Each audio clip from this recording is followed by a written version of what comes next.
So they'll be calling you a radical. So, is a bee dying of cancer right now?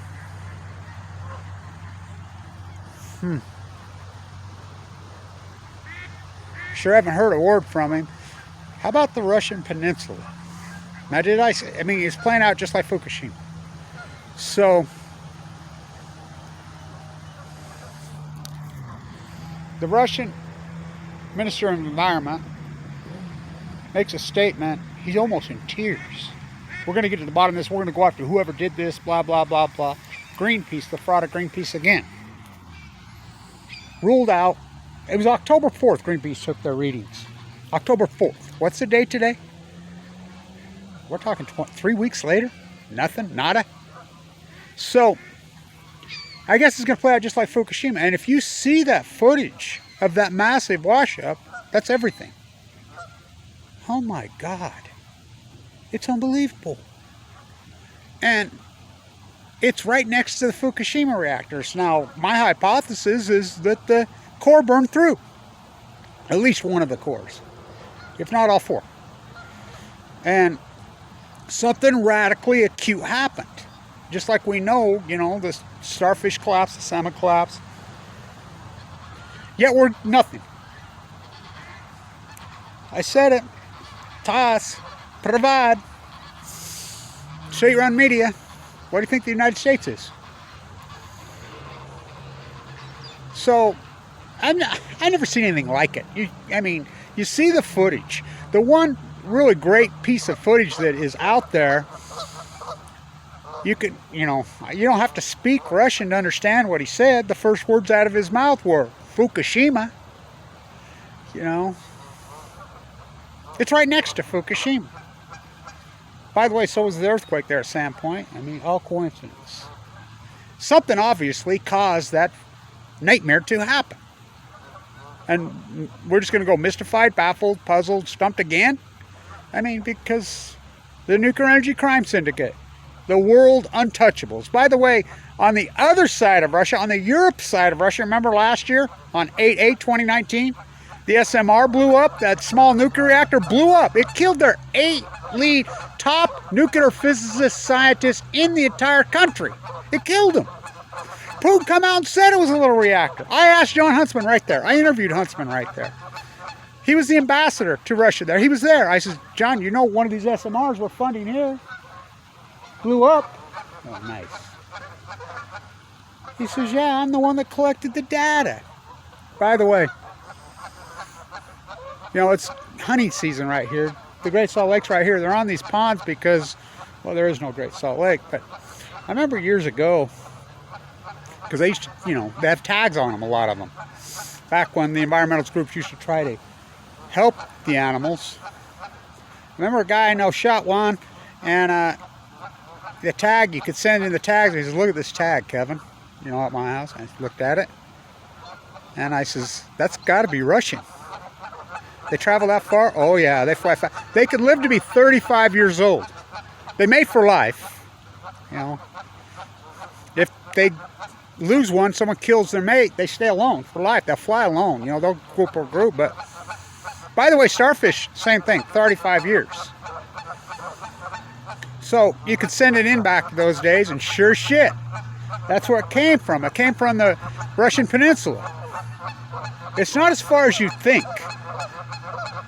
Fukushima, Japan's not as far as you think. And they're moving right now. These geese right here are traveling great, great distances. So the great resting spot, the Great Salt Lake, so they rest on their incredible, long, long journey. My uncle ran it when I was a kid. You go through Brigham City right up the road, there's a big sign. I love that old sign. It says, the biggest, greatest, largest, most birds refuge on Earth. Oh, I grew up on it. Great Salt Lake's going dry. It's not water being taken out. And no one seems to care. People need to realize this Earth is not that big. The Russian peninsula on the east is closer to United States soil than it is to Moscow. You know, remember Russia's right there to Alaska. You need to learn to speak American. America Vespucci spoke Italiano, Spanish. Sarah Palin was right about one thing, the lunatic. Oh, you can see Russia from Alaska. They nearly touch each other. So the peninsula, nothing. I found a really great piece today. I was searching around on this great Russian worker who broke ranks. He's probably in the gulag right now or dead. And, oh, God, only Russia does that to their activists. Oh, yeah? What about Julian Assange? What about Aaron Swartz? Huh. What about Bradley Chelsea Manning? I won't stop there. How about Reality Winter? I won't stop there. What does the United States do to whistleblowers here, Obama? How about Megan Rice? I'll be seeing Megan here in just a few days. I'll be in D.C. I'll go to the Dorothy Day house. Take my turn at the Peace Vigil. I mean, what does that say? I mean, I think about the stuff that I've whistleblowed. I think the only reason they haven't killed me is they thought I'd be dead by now. Why? Because I have AML leukemia. What timing I got that, huh? What's the odds of that? Are they coming in here or are they going? Headed to Mexico?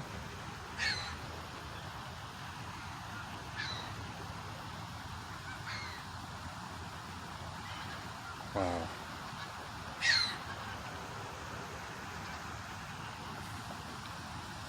They're such a gem to watch this time of year. They can fly so incredible, the Canadian. Jeez. Dive down so fast. Literally do backflips if they have to. It's amazing the distance they can cover in just a few minutes.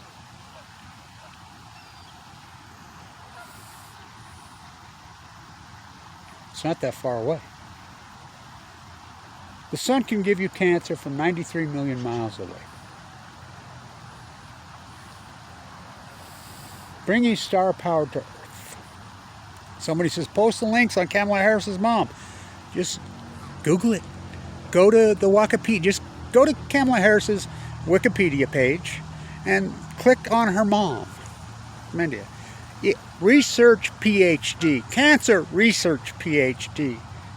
At Livermore, Cal. Bringing star power to Earth is their logo. Oh, they brought star power to Earth. She broke ranks. She got cancer in 2009. So paramount, my cancer, her cancer, on the Senate Onofre shutdown. Kamala Harris was wounded in those days. I don't know if she's so wounded anymore. They all seem to get over it real quick. Ask, Biden's son was killed by the nuclear industry. White phosphorus. Mike Lee's father died young. People seem to get over it. Seem to be pro-nuclear. How about Barack Obama's mom downwinder? Seemed to get over it. What killed Donald Trump's brother? What killed the head of the IAEA? Oh, he went to Fukushima. What's killing Abbey? It's not that far away. I don't know. It's the greatest event in human history. Here they come. I can hear them. I can hear them. Amazing. The solitude is here on the university. Oh, nice. Nice.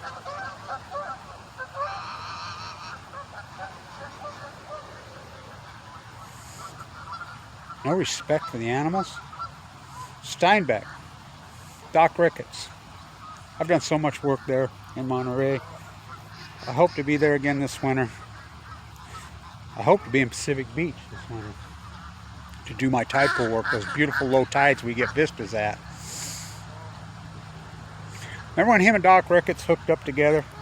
They went and did their incredible work down there. The Sea of Cortez. Remember the one line he says? Steinbeck? He says, you look down into the tide pools and you see a star.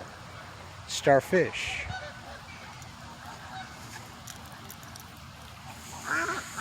You look up into the sky and you see stars, the Big Dipper. And he says, then when you contemplate and you really think about it, they're one and the same. They're tied together. You know, Doc Ricketts coined the term ecology. Kevin Blanch coined the term, it's the ecology, stupid. Carvel's pink, it stinks. You know, the economy. Trump was asked in the debate, well, what about Cancer Alley? And these people, they got a job, don't they? There it is right there. That one line says everything. Traded in your health for some bullshit fairy tale. What good does it do anyone? What good is it? How much money you have to make, or how much do you have if you're going to die at 40 or 30 or 50 or 60 years old? I mean, life is such a gem. Now, humans should be living to be 100 years old. There's no, I mean, with the medical, I mean, I had open heart surgery. I had my aortic valve replaced. I was in a bone marrow transplant. I didn't have a transplant, but, you know,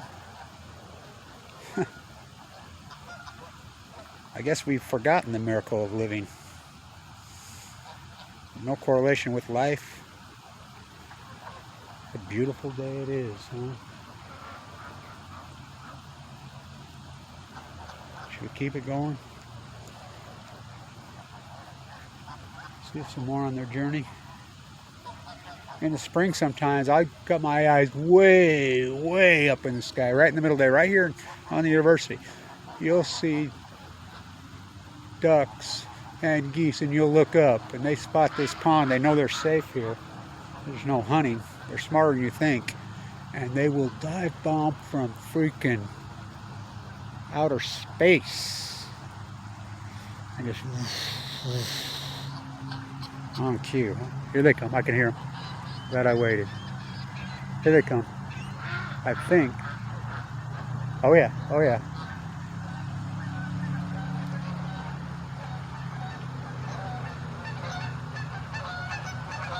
There you go.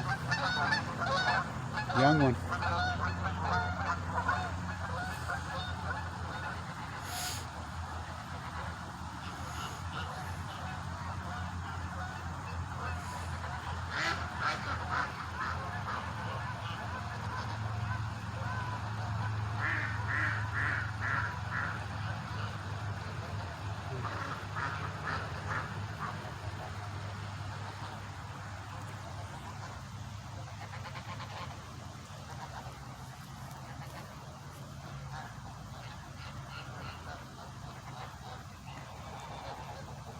I remember when they built this pond, and the old beautiful philanthropist that spaced it out. Tornado hit one of the trees up there and they just cut it down. You know how much work they put into that? You don't even, I mean, just cut the top out of it. Edward Abbey used to hang around right here. I remember when we were teenagers, getting drunk with him right here. Used to do a lot of his work here. He's married to a girl here. She died of cancer. I remember he got drunk, was taking a nap right here. He had this old beat up Ford truck, big dent from where he hit a deer. He died of cancer. He lived in southern Utah, the cancer capital of the world. I remember the girls put flowers in his hair while he's freaking taking his nap. He loved it. He was more brilliant drunk than 90% of people are freaking thing. He get a speech right here and he says, "Why you fucking little fuckers here at Weaver State gonna do a deed for your country? This is who built the freaking reactors. Go blow it up." Can you imagine? We were required to read the Monkey Wrench Gang in junior high school. Can you imagine? Then he went to University of Montana and called ranchers terrorists the next day. God, we could use a dude like him, couldn't we? He died young of cancer. By the way, in the bone marrow transplanted LDS, I was there for a long time. Southern Utah makes up 5% of the population, if that, the area that hospital serves. It's one of the number 1 leukemia units in the world. There's a reason Fimbo came here from Denmark. He's in Boise now. He's following the work. He's the most famous oncologist in the world. He saved my life. Any given day, and I know I was in there for a long, long time, well over half of the people, well over 50% of the people in there, and They take the hardest of the hardest. Most people don't come out of there. Are from southern Utah. Downwinders. And Burgeono's from Brooklyn. He's filed bankrupt 15 times. Doesn't even live here. How's he get a nominee to run? And he says he's okay with Trump restarting open air tests in Nevada. Which, by the way, Trump's already done it in Idaho. My work proves that. So anyway, finally got some weather to cool off. We can finally deal with it. It's been so nasty hot. So the peninsula, back to the peninsula. I could sit here for hours, by the way, and I do all the time. I usually have a picnic, especially this time of year. My favorite. This sunset will be spectacular tonight, by the way, because we got cloud cover. There's nothing more beautiful than a Utah October sunset, especially over the marsh when it has clouds. It'll be stunning tonight. I'll get video of it. I like to watch it. I could sit here all evening. Maybe I will. Because this is the time of year they're moving. These incredible animals. The incredible. I mean, I love birds. They're my favorite. Especially migratory birds. The distances these animals travel and the speed they travel, and they come in here and they rest at night. You know, they have to get some water in them. You know, they have to drink water too. The Great Salt Lake's not all salt. There's springs all over, and it used to be incredible marsh. I grew up on it. It's all gone. To watch them traveling through, headed south, it's pretty amazing. I like to just contemplate where they've been and how far they've came. And we know some of them that pass through here. Been right there on that peninsula this summer, just like it's like the tuna. I say tuna. Somebody says, oh, a saluki, a jaguar, a cheetah is the fastest animal on earth. No, it's not. That's a tuna. Sailors still call it the silver streak. Nobody has a clue where they go. Oh, I remember when Fukushima happened, you know, and early they were like, this Stony Brook I used to argue with in San Diego. Oh, this would be great. Sees them in the tuna now. Maybe we can understand their migration pattern finally, where they go. They still don't know. Same with the orcas. They disappear. Same with the humpbacks. Where are they at? I mean, so many of these creatures. Well, that's where they're at on the Bering Sea. You know, travel great distances.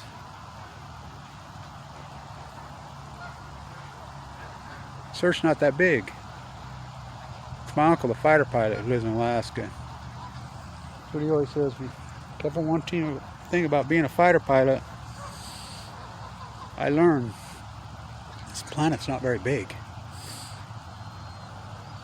Fukushima is 6,500 miles away from the Oregon coast.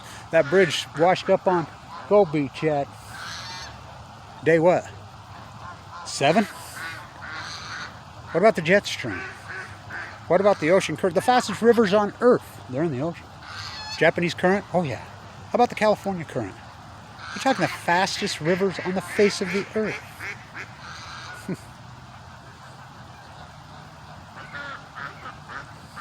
So connected.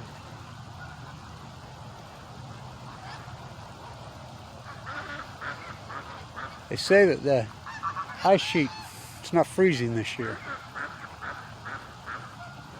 The trees never did change color in Utah this year. I've never seen that. They never changed color this year. They're still green with leaves on them, or brownish dying. Never turned colors this year. So hot, we went literally 9 months without any rain. It's supposed to maybe snow tonight. I'll believe it. So the Great Salt Lake I call dry lake effect. It comes across there. I used to pick up the moisture and dump it. We get this beautiful dry snow. Now we don't. We get dirt. It's pushed across the lake. Oh, it's just they're stealing water out of it. My work proves that that's only 8% increase in 2012. It's a perfect level at 2012. It's heat. It's evaporating. Where's it go? It goes east. East can't turn it off. They got so much freaking water in the freaking Midwest. And by the way, Palisades up there is having problems. That nightmare. Tick-tock, Diablo Canyon clock. Now, should we turn it off? Should we wait a minute? See if we get a big flock coming in here this evening. Yeah, we'll do another one. Stay in tune. Oh, someone out here.